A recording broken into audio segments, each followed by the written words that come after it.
ರಾಷ್ಟ್ರ ರಾಜಧಾನಿ ದೆಹಲಿ ಅಕ್ಷರಶಃ ರಣರಂಗವಾಗ್ತಾ ಇದೆ ವೀಕ್ಷಕರೇ. ಪರಿಸ್ಥಿತಿನ ಕಂಟ್ರೋಲ್ ಮಾಡಲಿಕ್ಕೆ ಸಾಧ್ಯವಾಗದ ಮಟ್ಟಕ್ಕೆ ಹೋಗ್ತಾ ಇದೆಯಾ ಅನ್ನುವ ದೊಡ್ಡ ಯಕ್ಷ ಪ್ರಶ್ನೆ ಈಗ ಕಾಡ್ತಾ ಇದೆ. ನಿನ್ನೆಯೆಲ್ಲವೂ ಸಹ ಸಿಜೆಪಿ ಬೆಂಬಲಿಗರ ಪ್ರತಿಭಟನೆಯನ್ನು ನೋಡಿದೆ. ಈಗ ಸರ್ಕಾರಕ್ಕೆ ಮತ್ತೊಂದು ಪ್ರತಿಭಟನೆಯನ್ನು ಎದುರಿಸಬೇಕಾಗಿರ್ತಕ್ಕಂಥ ಬಿಸಿ ತಟ್ಟುವಂಥ ಒಂದು ಸಂಭವ ಕಂಡು ಬರ್ತಾ ಇದೆ. ಕೇಂದ್ರ ಸರ್ಕಾರದ ವಿರುದ್ಧ ಜರಡೆ ರಣಕಹಳೆಯನ್ನು ಮೊಳಗಿಸಿರುವಂಥದ್ದು.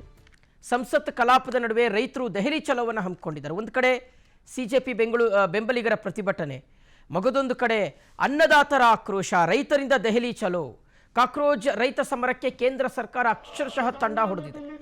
ಸಿಜೆಪಿ ಮತ್ತು ರೈತರ ಪ್ರತಿಭಟನೆ ಇದೆಯಲ್ಲ, ಇದಕ್ಕೆ ಕೇಂದ್ರ ಸರ್ಕಾರ ಅಕ್ಷರಶಃ ಗಡಗಡ ಅಂತ ನಡುಗುವಂಥ ಒಂದು ಪರಿಸ್ಥಿತಿ ನಿರ್ಮಾಣ ಆಗಿದೆ ಅನ್ನೋದು ಗೊತ್ತಾಗ್ತದೆ. ಯಾಕೆಂದರೆ ನೋಡಿ, ಯಾವುದೋ ಒಂದು ವಿಚಾರವನ್ನೆಂದರೆ ಎದುರಿಸ್ಕೊಂಡು ಹೋಗ್ಬಿಡ್ಬೋದು. ಆದರೆ ಈಗ ಸಿಜೆಪಿಯ ಬಗ್ಗೆ ಭಿನ್ನವಾಗಿರ್ತಕ್ಕಂಥ ಅಭಿಪ್ರಾಯಗಳಿದ್ದಾವೆ, ರಾಜಕೀಯವಾಗಿಯೂ ಅದನ್ನು ನೋಡುವಂಥ ದೃಷ್ಟಿಕೋನಗಳಿದ್ದಾವೆ. ಆದರೆ ರೈತರ ವಿಚಾರದಲ್ಲಿ ನಾವು ಹಂಗೆ ಮಾಡಲಿಕ್ಕೆ ಆಗೋದಿಲ್ಲ ವೀಕ್ಷಕರೇ. ರೈತರ ವಿಚಾರ ಇದೆಯಲ್ಲ, ಅದು ನಾವು ನಿಜಕ್ಕೂ ಸಹ ಯಾವುದೇ ಒಂದು ಪಕ್ಷಕ್ಕೆ ಅದನ್ನು ಅಂಟಿಸಿ ನೋಡೋದಕ್ಕಿಂತ ಬದಲಾಗಿ ಪಕ್ಷಾತೀತವಾಗಿ ನೋಡಬೇಕಾಗುತ್ತೆ. ರಾಜಕೀಯ ಸ್ವರೂಪವನ್ನು ಪಡ್ಕೊಂಡಿದೆ ಜಿರಳೆಗಳ ದೆಹಲಿಯ ದಂಗೆ. ದೆಹಲಿ ದಂಗೆಯಲ್ಲಿ ಕಾಕ್ರೋಚ್ ಜನತಾ ಪಾರ್ಟಿಯ ಬೆಂಬಲಿಗರ ಮೇಲೆ ಏನು ಲಾಠಿ ಚಾರ್ಜ್ ಆಯ್ತಲ್ಲ, ಖಾಕಿ ಸರ್ಪಗಾವಲು ನಡುವೆಯೇ ಈಗ ಸಿಜೆಪಿ ಆರ್ಭಟಿಸ್ತಾ ಇದೆ. ತಮ್ಮ ಬೇಡಿಕೆ ಈಡೇರಬೇಕು ಅಂತ ಬಿಗಿ ಪಟ್ಟಣ ಹಿಡಿದಿದ್ದಾರೆ. ಸಂಸತ್ ಚಲೋಗೆ ಆಗಮಿಸಿದಂಥ ಸಾವಿರಾರು ವಿದ್ಯಾರ್ಥಿಗಳ ಮೇಲೆ ಲಾಠಿ ಚಾರ್ಜ್ ಆಗಿತ್ತು ನಿನ್ನೆ.